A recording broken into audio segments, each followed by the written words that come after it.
Okay, so now we're on the 6th to 8th steeping with this tea. So I think that now is a good time to talk more about brew times and the arc of the tea.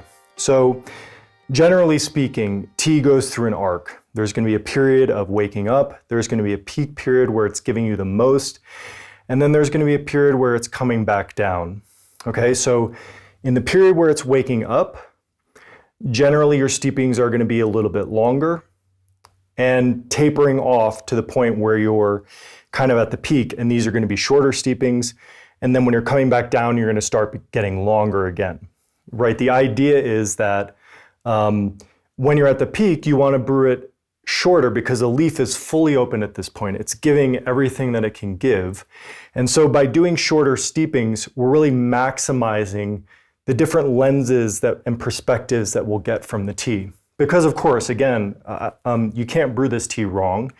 If you brew it longer, you're just going to get a deeper brew. And that's fine. That's a choice that you can make to do that. In fact, I often do that. Personally, I don't really pay attention to exact brewing times, but I know in the beginning when you're learning something, it can be helpful to have guidelines. So while I don't do this, and I really don't know what my timings are because I base changing my brew times and my timing based on my sensory awareness and based on my experience.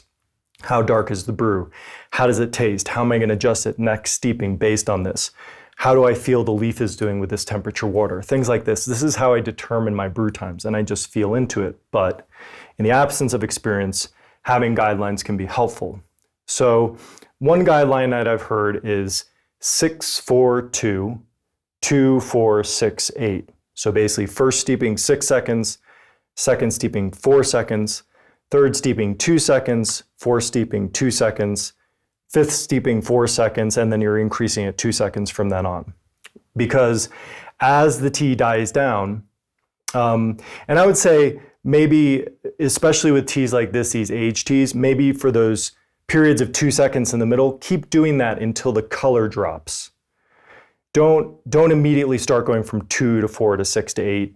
I think in the period of time at the peak of the tea, keep doing it for short steepings, okay? And feel it out. See how it's working for you. You don't want the brew to be too light. So if you do for 2 seconds and you pour it off and it's light, you know, then maybe increase it a little bit. You have to get a feeling for this. There's no way around it.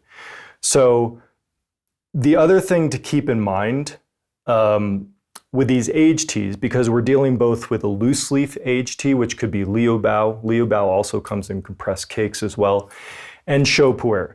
So in either case, whether you're dealing with Liu Bao or Chaux Pu'er, you can have it be in a loose leaf or you can have it as a cake. Now, if it's as a cake, it's not just going to be the first 3 steepings that the tea is opening up.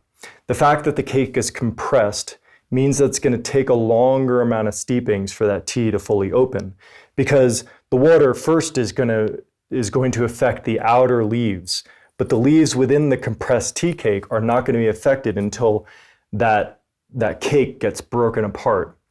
So this is definitely something to consider. If you're working with compressed teas, your opening up period is going to be longer. And so you may want to do longer brew times on those first few steepings than you normally would with loose leaf to help break up that compressed tea cake. And then when you pour, you can notice the color. And the thing is, don't expect that the tea is going to hold its color the whole time. That's not the purpose. But you just do want to have a kind of understanding of where the tea is in its arc.